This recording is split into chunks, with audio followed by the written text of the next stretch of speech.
نحمده ونصلي على رسوله الكريم. أما بعد فأعوذ بالله من الشيطان الرجيم. بسم الله الرحمن الرحيم. محترم سامعین ناظرین، السلام علیکم ورحمۃ اللہ وبرکاتہ۔ آج کی اس نشست کے اندر آپ کو میں ایک ایسا عمل، ایک ایسا وظیفہ بتاؤں گا جو حضور نبی کریم صلی اللہ علیہ وسلم کی حدیث سے ثابت ہے، مسند احمد اور ترمذی شریف کی روایت ہے۔ فرمایا کہ جس شخص نے ان کلمات کو پڑھا، جس شخص نے اس وظیفے کو، اس تسبیح کو پڑھا، تو 70,000 فرشتے اس بندے کی نگرانی کرتے ہیں۔ 70,000 فرشتوں کے حصار میں وہ ہوتا ہے۔ حضرت ماقل بن یسار رضی اللہ تعالیٰ عنہ صحابی رسول ہیں، حضور نبی کریم صلی اللہ علیہ وسلم سے روایت بیان کرتے ہیں کہ اللہ کے پیغمبر صلی اللہ علیہ وسلم نے ارشاد فرمایا کہ جو شخص سورۃ الحشر کی آخری 3 آیات ان کلمات کے ساتھ اعوذ باللہ السمیع العلیم من الشیطان الرجیم 3 مرتبہ یہ کلمات پڑھے، اور پھر اس کے بعد آخری 3 آیات 1 مرتبہ پڑھے، یعنی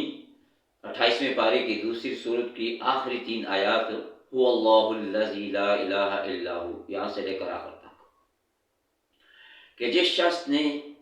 یہ 3 آیات پڑھ لی تو 70,000 فرشتے اس کے لیے دعائے مغفرت کرتے ہیں۔ صبح کے وقت فجر کی نماز کے بعد اگر پڑھا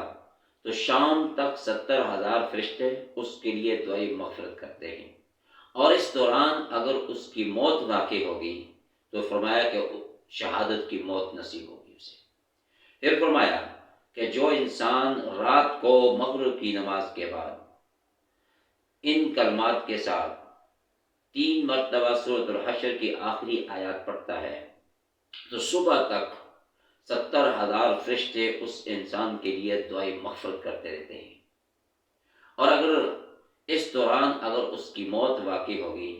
تو فرمایا کہ وہ شہادت کی موت پائے گا۔ اللہ رب العالمین کے پیغمبر صلی اللہ علیہ وسلم کی ذات اقدس پر قربان جائیں،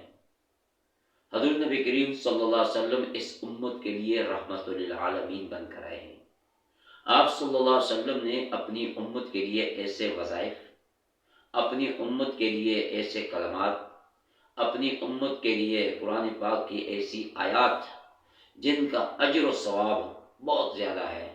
اور حضرات صحابہ اکرام کا یہ معمول تھا،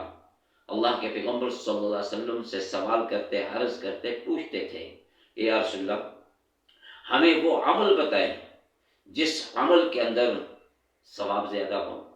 جس عمل کے اندر اجر و ثواب زیادہ ہو، نیکیاں زیادہ ہوں، اور جو عمل اللہ کے ہاں محبوب ہو، پسندیدہ ہو۔ تو اللہ کے پیغمبر صلی اللہ علیہ وسلم بعض اوقات حضرات صحابہ اکرام کے سوال کے جواب میں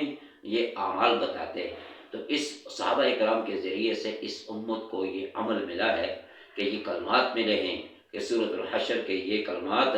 یہ آخری 3 آیات اتنی مفید ہیں کہ فرمایا کہ وہ انسان خوش قسمت ترین انسان ہے کہ جس نے ان کلمات کو اپنا ورد زبان بنا لیا، پڑھتا رہا صبح اور شام، اپنا معمول بنا لیا، تو وہ اللہ کے ہاں کتنا محبوب ہوگا، اور اللہ کے فرشتوں کے ہاں کتنا محبوب ہوگا کہ 70,000 فرشتے اس کے لیے دعائیں مغفرت کرتے رہیں گے۔ تو وہ انسان اللہ کا مقرب ترین بندہ بن جائے گا جس کو یہ مقام اور مرتبہ حاصل ہوگا، اور جو یہ ان آیات کو پڑھتا رہے گا۔ تو میری آپ تمام حضرات سے گزارش ہے، درخواست ہے کہ ان آخری 3 آیات کو، سورۃ الحشر کی نہایت ہی اہم ترین آیات ہیں، ان کو اپنا ورد بنا لیں، صبح اور شام پڑھتے رہیں، ان پر بہت بڑا اجر اور ثواب ہے، اور اللہ تعالیٰ اپنے اس بندے کو اس دنیا کے اندر بھی عزتوں سے نوازتے ہیں، اس دنیا کے اندر بھی اللہ تعالیٰ اپنے اس بندے کو عزتیں بخشتے ہیں، اور آخرت کے اندر جو اجر و ثواب ہوگا وہ اس کے علاوہ ہے۔ تو دعا فرمائیں کہ اللہ تعالی ہم سب کو جو کچھ کہا سنا اس پر عمل کرنے کی توفیق عطا فرمائے۔ وآخر دعوانا ان الحمد للہ رب العالمین۔